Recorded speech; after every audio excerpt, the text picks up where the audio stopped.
Olá, nesse vídeo nós vamos falar de um tema que é uma instituição muito antiga, que é a instituição herança.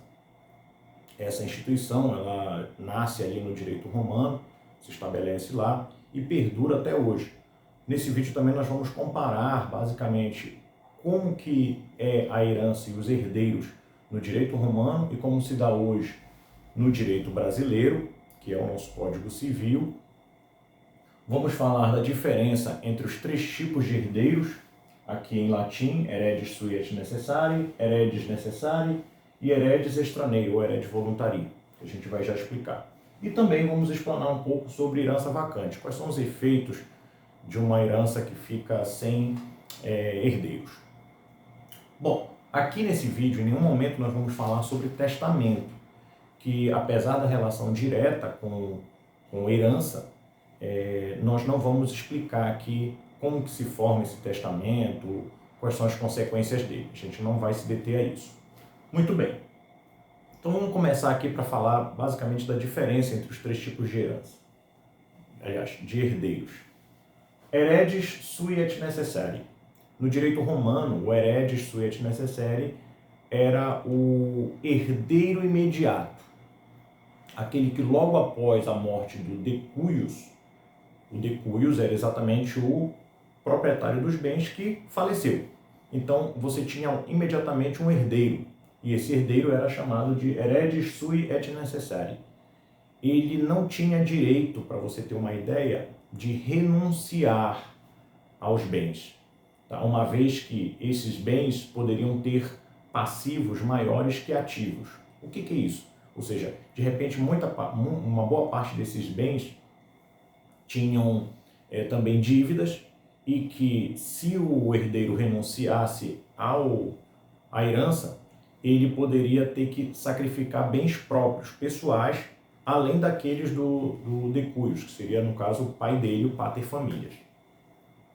Muito bem. E aí nós temos também o heredis necessari. Então, o heredis necessari era o escravo que, a partir do testamento e morte do decuius, que é o pater familias, ele imediatamente se tornava livre. Ele poderia até mesmo, se no testamento lá do decuius ficasse claro que ele herda uma terra, ou um cavalo, ou uma casa, enfim, esse herdeiro, ele seria o herdeiro necessário porque estaria em testamento. Tá? Então, em geral, era o escravo que poderia se tornar herdeiro de um bem do pater familias, uma vez que esse pater familias deixa isso em testamento. É bom, a gente precisa notar o seguinte, entre esses dois primeiros pontos, hoje no direito brasileiro, nós temos um termo cunhado apenas nessa palavra aqui, ó, nessas duas palavras, heredis necessari, que é o herdeiro necessário. O herdeiro necessário são exatamente os herdeiros hoje, na visão do direito brasileiro, o herdeiro imediato, aquele que tem o direito logo à morte do pai ou da mãe, enfim, daquela pessoa ali que tem filhos. Em geral são filhos, como eu falei, ou cônjuge. Claro que o Código Civil especifica como vai ficar essa divisão de bens, mas os imediatos, ou seja, os herdeiros imediatos logo após a morte desse decuius, né, desse cidadão que faleceu, essas pessoas imediatamente já são herdeiras imediatas, tá bom? Hoje não existe esse termo, heredis sui et necessari, tá? Hoje, no direito brasileiro, nós só temos herdeiros necessários.